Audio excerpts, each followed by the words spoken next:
Greetings, gentlemen. It is winter season in India. The climate has got cold, but not compared to that of US and UK. India is a warmer country compared to the West, but the climate is pleasant, at least in the city of Mumbai. But the good news is women have started to cover their overweight lardo bodies with a couple of layers of clothing. Most older women in India are traditional because feminism is a new thing here.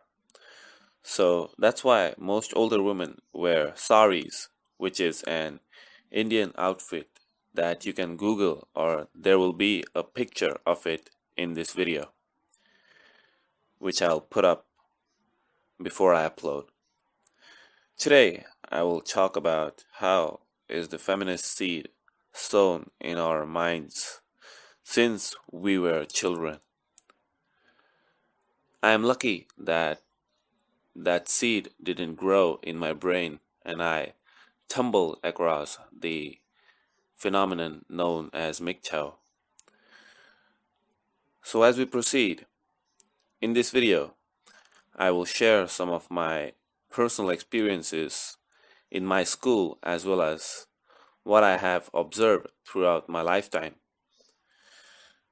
I was 4 years old when I got into junior KG, which is kindergarten. English was something that I never heard of before that because my parents and most of Indian families speak in Hindi or the language of their own culture like Gujarati, Tamil, Malayali, Marathi, etc. For the unaware, there are two types of languages in India. One is a national language as well as known as official language, which is Hindi, and the second one is English. And the second set of languages varies from state to state. So in short, there are about 25 to 30 other different languages in India which are widely spoken by millions of people. So as we proceed, the name of my school was St. Lawrence High School. By the very name, you can understand that it was a Christian school and Jesus became our new God. Our minds were going to be converted from being a Hindu to being a Christian. And this was going to be without our own will. Because what does a 4-year kid understand? I was lucky that my parents are well educated and had learned English. So I never had to go for tuitions in my life. But I had friends whose parents would know nothing regarding the language, and some parents never even went to school. Still, their children were put in such high pressure situations. Now you would ask why? Because the society and media was bombarding my fellow countrymen that this is the only way your child would succeed. Now, science has confirmed that an individual is likely to understand 10 times more easily if he is taught in his mother tongue. And I agree to this because my parents, when they used to teach me when I was small and prepare me for exams, first they needed to read my English textbook, then they had to translate it in Hindi to explain me. And in the same manner, I used to learn everything in Hindi and then I used to translate and write it in English. That is how each and every Indian's mind is developed.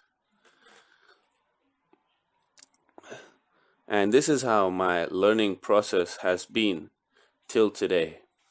English is my third language, and I wish to learn 2 more languages in the next 5 years. Now that's my goal. For that, do let me know which language will benefit me or any other of my viewers in the comments down below. The link to the Art of Learning article will be in the description about how easy it is to learn, understand, and innovate in your own mother tongue. So, coming back to the topic, which is feminism. Yes, in my opinion, my school was pro-women, aka pro-feminist. I mean, I didn't had any male teachers in my class till I reached in the 8th grade, which is when I turned 13 years old. So it was 9 years continuously that me and my fellow schoolmates were under the education of female teachers. And out of the syllabus, we were always taught one thing, which is how to respect women in society.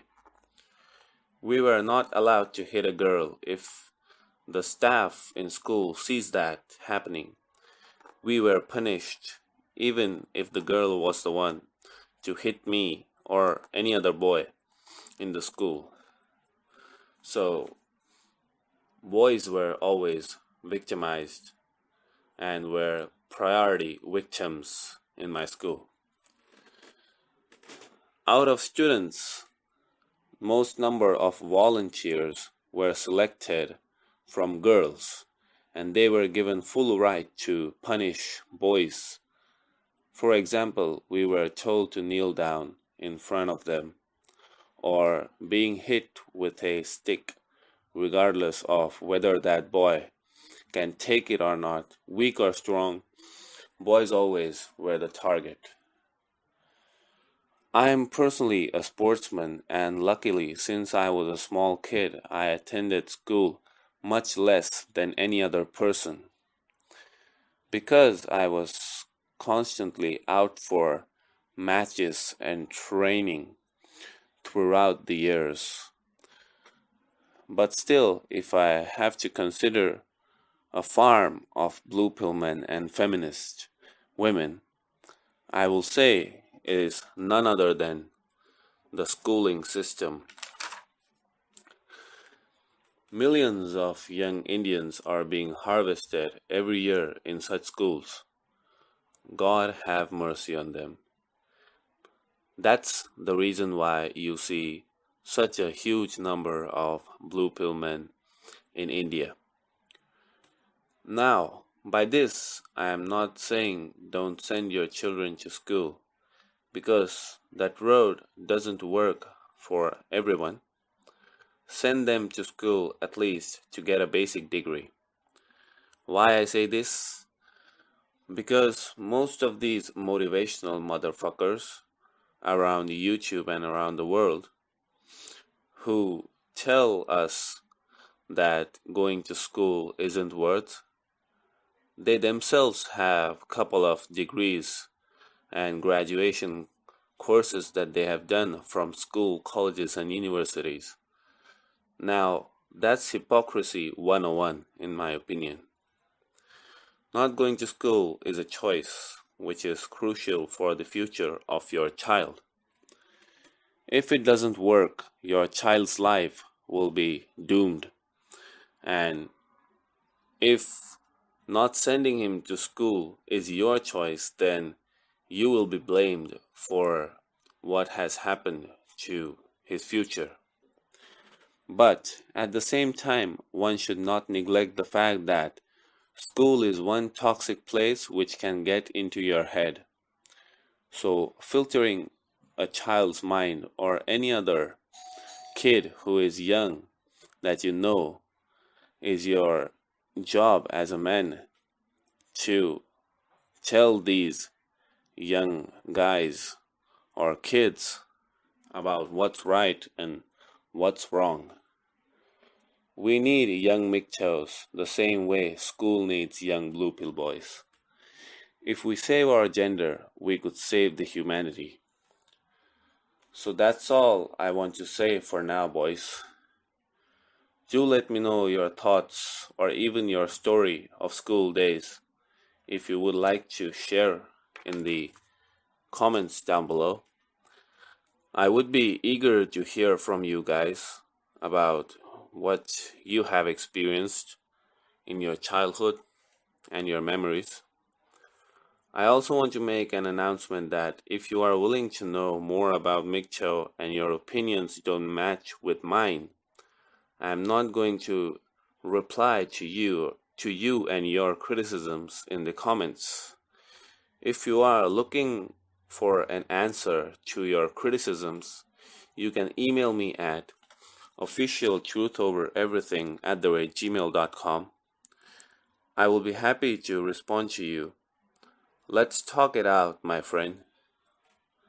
On the other hand, if you want to keep ranting about me, please continue. I love that shit from the bottom of my heart.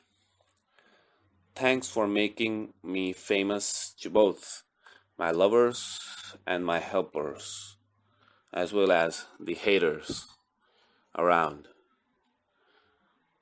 See you soon. Peace out.